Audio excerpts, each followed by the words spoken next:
El Museo Nacional del Aire y del Espacio del Instituto Smithsoniano es el más visitado del mundo.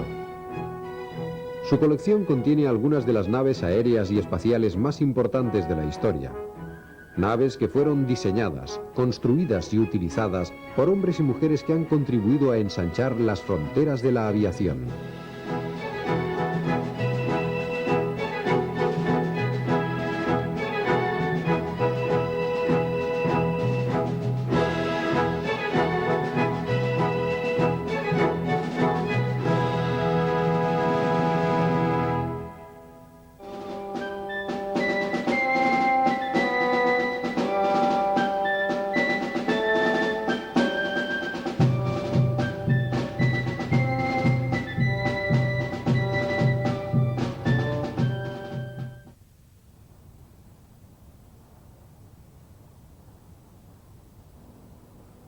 El pequeño aeropuerto de College Park, en las afueras de Washington, D.C., es el aeropuerto en uso más antiguo del mundo.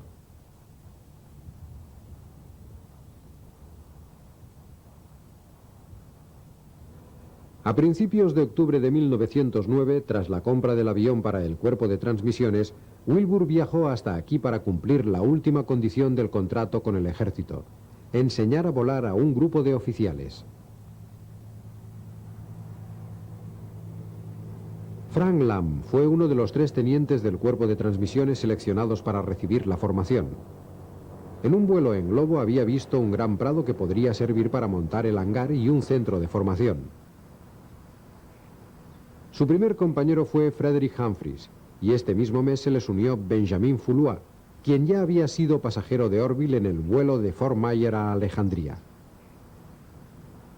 A final de mes, Lamb y Humphrey estaban preparados para volar en solitario. Sin embargo, Fullois, por haberse incorporado más tarde, solo pudo recibir 3 lecciones antes de tener que transportar el avión militar, entonces el único avión del ejército, hasta Texas. Allí aprendió a volar por sí mismo, escribiendo a Orville para consultarle las dudas. Lamb, Humphrey y Fullois fueron los primeros de un distinguido grupo de pilotos militares que aprendieron a volar en los aviones Wright.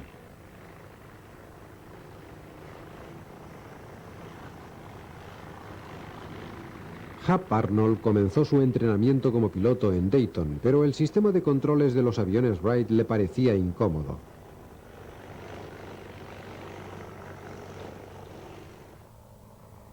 Además de aprender a volar, tuvo que aprender construcción y mantenimiento antes de sacarse el título de piloto.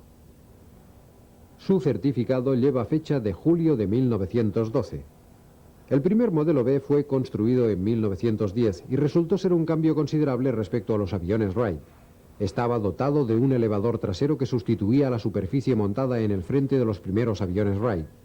En Dayton, Ohio, se encuentra una réplica de uno de los últimos modelos Wright B. La construyeron y la pilotan un grupo de aficionados de Dayton. Seleccionamos el modelo B porque era un poco más seguro que los otros 2 y porque fue el primer avión de producción militar del mundo. Así que tiene un valor histórico, por eso lo escogimos.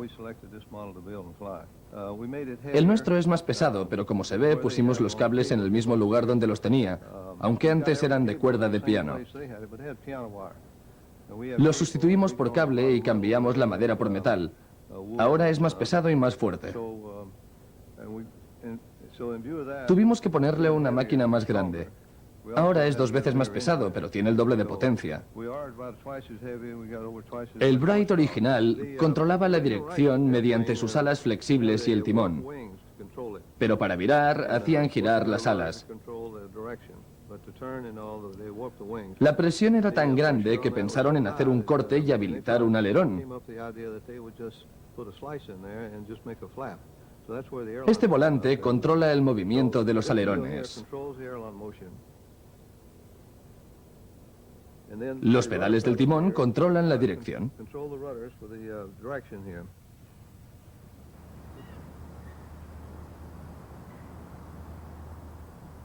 La réplica del modelo B opera en el Aeropuerto General de Dayton. Sin embargo, en los años que lleva en funcionamiento, su demanda en exhibiciones y acontecimientos especiales va en aumento. Pero no es fácil de transportar y, como es lento y de corto alcance, solo puede volar hasta lugares cercanos. El grupo que pilota y mantiene en forma el avión se constituye de voluntarios y depende de las donaciones públicas para seguir operando.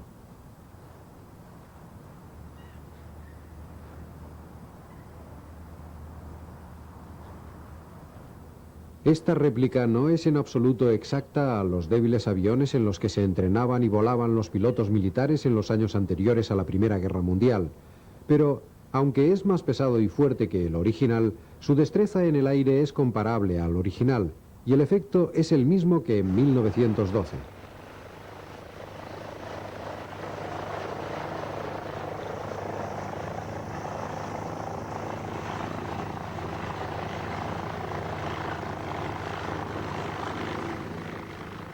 Los instrumentos y controles de navegación cumplen las normas de seguridad modernas, pero sentarse frente al aire, con solo 2 alas y una cola, sin fuselaje, es definitivamente toda una experiencia en la tradición de los pioneros de este campo.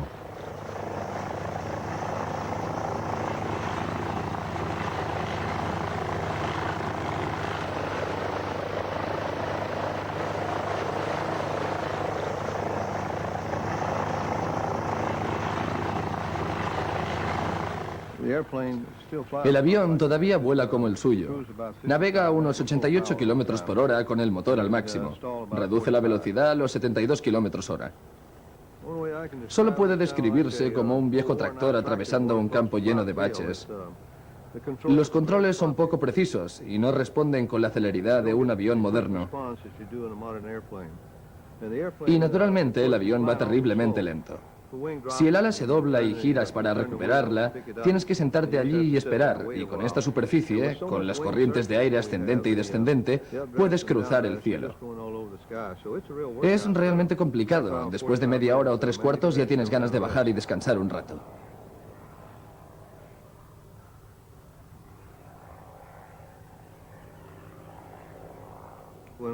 Tenemos que ir con mucho cuidado. Si vuelas con el viento en contra mucho rato, debes asegurarte de que después tendrás suficiente combustible para regresar. Porque un viento de 30 kilómetros por hora a 80 kilómetros por hora reduce la velocidad a unos 50 kilómetros por hora. El viento influye mucho en la aviación. A pesar del éxito que supuso para los hermanos Wright su contrato con el ejército en 1911, era evidente que sus innovadores éxitos en el campo de la aviación habían quedado atrás. Ahora su energía se consumía en proteger legalmente sus patentes. Mientras, el liderazgo en la fabricación de aeroplanos se había desplazado a Europa, impulsado por las importantes ayudas del gobierno.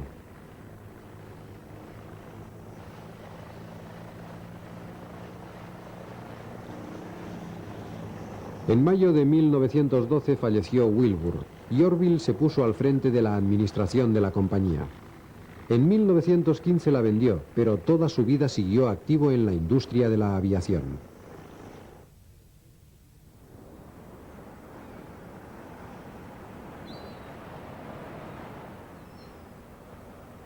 Esta es la playa de Coney Island, Nueva York, situada en el extremo sur del distrito de Brooklyn.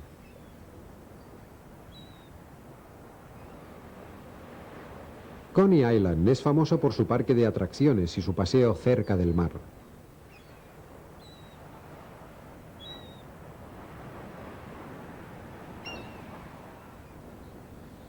El domingo 17 de septiembre de 1911, muy cerca de aquí, en la pista de carreras de Shipshape Bay, un prototipo parecido al Wright B se preparaba para realizar una travesía épica en la historia de la aviación. Se trataba de un modelo Wright EX, una versión reducida del modelo B, pero mucho más potente. El reto consistía en volar a través de los Estados Unidos y ganar el premio de $50.000 ofrecido por William Randolph Hearst.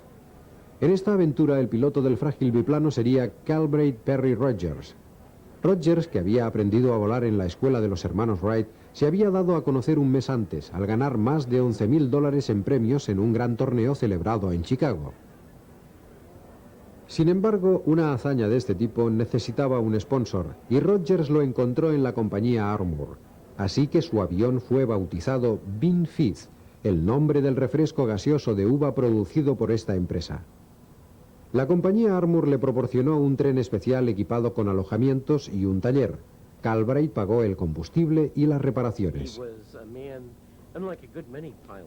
A diferencia de la mayoría de los pilotos de la época, pertenecía a una buena familia. Calbright y Rogers son nombres de antiguas familias norteamericanas. Creo que Carl Rogers fue uno de esos hombres que se enamoraron de la idea de volar. Y esta era una forma de avanzar en ese campo. No debemos olvidar que en aquellos años, entre 1910 y la Primera Guerra Mundial, era difícil ganarse la vida con el negocio de la aviación. Por esto tenían que dedicarse a volar como un deporte de exhibición.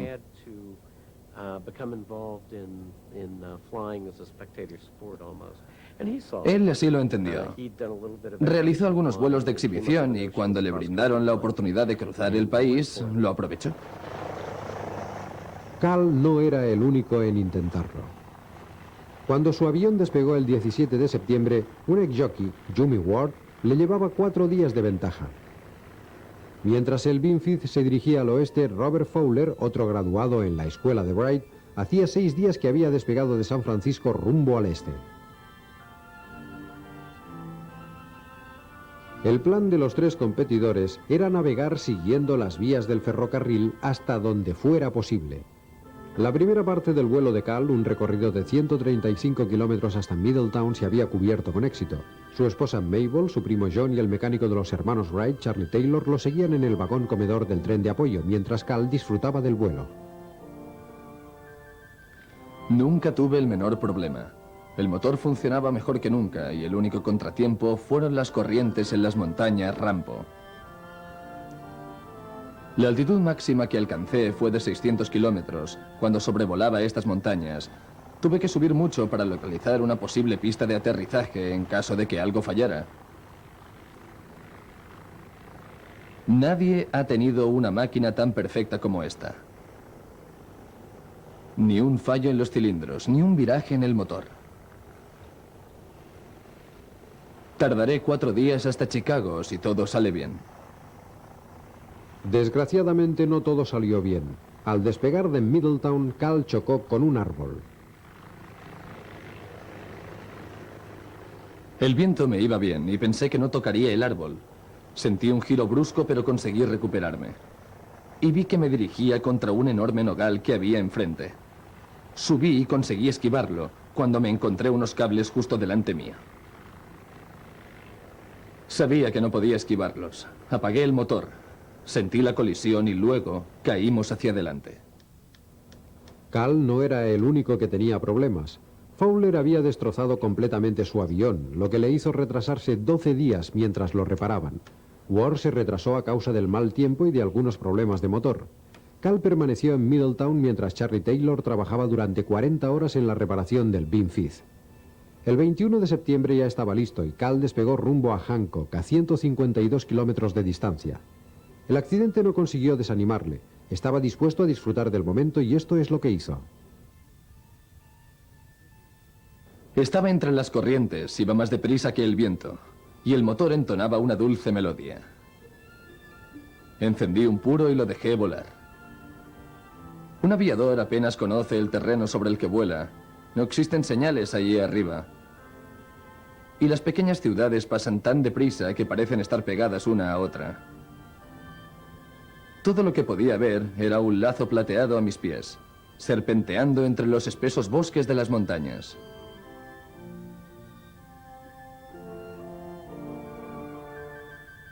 El premio Hearst de $50.000 para el primer piloto que lograra cruzar el continente tenía una cláusula. El 10 de octubre de 1910, cuando se anunció el premio, se le puso un límite, 1 año. A partir del 10 de octubre de 1911, el premio de $50.000 quedaría anulado. Era ya el 21 de septiembre. A Cal le quedaban solo 19 días para completar el vuelo si quería ganar el premio. El contrato de Cal con Armour, su patrocinador, era que recibiría $5 por cada milla volada al este del Mississippi, pero si volaba al oeste, la cifra caía a -$4 por milla.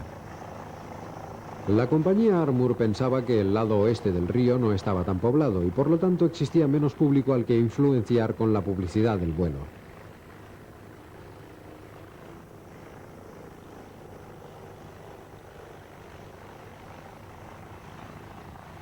Muy pronto Cal descubrió que los accidentes no eran el único riesgo potencial para su avión.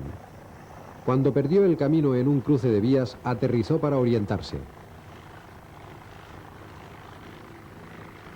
Una muchedumbre se reunió a su alrededor y le dijo que se encontraba a 70 kilómetros de donde debía estar.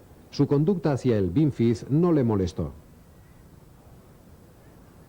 Querían subirse para verlo mejor. Les hacía ilusión mover las palancas, sentarse en el asiento, mover las alas y tocar el motor. Casi pierdo los estribos cuando llegó un hombre con un pincel para pintar su nombre en un soporte. Y en el aire debía enfrentarse a cientos de peligros. Un seguido de bolsas de aire, remolinos y corrientes cruzadas.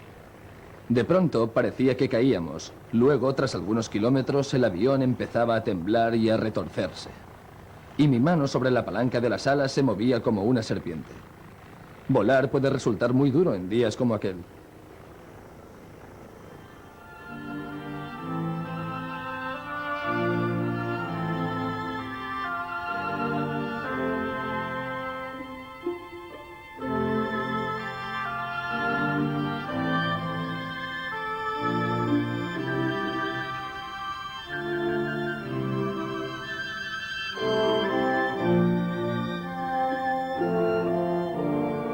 Cal superó todas estas adversidades menores, pero el 2 de octubre tuvo su tercer accidente importante cuando trataba de despegar en Huntington, Indiana.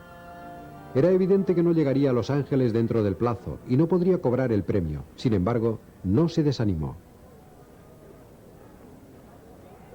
Yo voy a Los Ángeles y al Océano Pacífico con premio o sin él. Es donde voy a llegar. Y si un poco de acero, lona y cables, junto con algo de músculos, tendones y cerebro me ayudan, allí es donde llegaré. El premio de $50.000 ya parece inalcanzable, pero de todos modos, no importa. Voy a hacerlo gane $5, 50 centavos o nada. Voy a cruzar el continente por el simple placer de ser el primero que lo consigue. Charlie Taylor, el hombre que había construido la máquina para el primer avión de motor de los hermanos Wright, fue una ayuda incalculable durante el viaje. Constantemente surgían problemas que Charlie solucionaba. La tensión del viaje empezaba a afectar a Cal. En Texas ya había perdido 7 kilos. Su rival, Ward, hacía mucho que se había retirado, pero Fowler seguía compitiendo. En Tucson, Arizona, Cal se encontró con él, quien, como Cal, estaba decidido a seguir hacia el este a pesar de las dificultades. Para entonces, Cal se tomaba estos eternos problemas con mucha más filosofía. Estos percances son parte del juego. Hay que esperarlos, aunque desde luego no resultan agradables. No existían aeropuertos y las pistas de aterrizaje improvisadas eran poco adecuadas. En esta imagen el Binfield aparece con un manojo de heno en la cola, recuerdo de un despegue en medio de un campo. Después de 49 días, 6.811 kilómetros de vía, 3 días, 10 horas y 4 minutos de vuelo en tiempo real y algunos percances, Rogers y su muy reconstruido Binfield llegaron a Pasadena, California. Aquella había sido una asombrosa prueba de resistencia. Cal poseía una voluntad de hierro. Seguía adelante a pesar de los huesos rotos, los daños en el avión, las tormentas, las inundaciones y los choques con árboles. Se levantaba, se sacudía el polvo y daba el siguiente paso. Esto era lo extraordinario en él. Cal se fracturó el tobillo en un choque durante el trayecto de Pasadena a Long Beach. Una vez recuperado, pero todavía con muletas, llegó finalmente a Long Beach el 10 de diciembre de 1911 y sumergió las ruedas del Binfield en las aguas del Pacífico. Mi récord no va a durar mucho. Con buenas pistas de aterrizaje y una buena infraestructura de refuerzo, el viaje puede hacerse en 30 días o incluso menos. 2 días después, Carl Rogers volaba cerca de Long Beach. Su avión encontró una bandada de gaviotas y se estrelló. Carl murió cerca del final de su odisea transcontinental. Carl Rogers no redujo mucho en tiempo el recorrido de costa a costa, pero el hecho de que alguien lo consiguiera, de que este hombre decidido tuviese la voluntad de seguir y completar el viaje de costa a costa, y el hecho de que otros volando en sentido inverso lo realizaran con más facilidad y rapidez, creo que impresionó al público en general. Era el avión que había llegado, una nave que daba sus primeros pasos, todavía muy limitados. Fue el tipo de hazaña que anuncia que ha llegado para quedarse, que todavía se está desarrollando y que muy pronto influirá enormemente en nuestras vidas.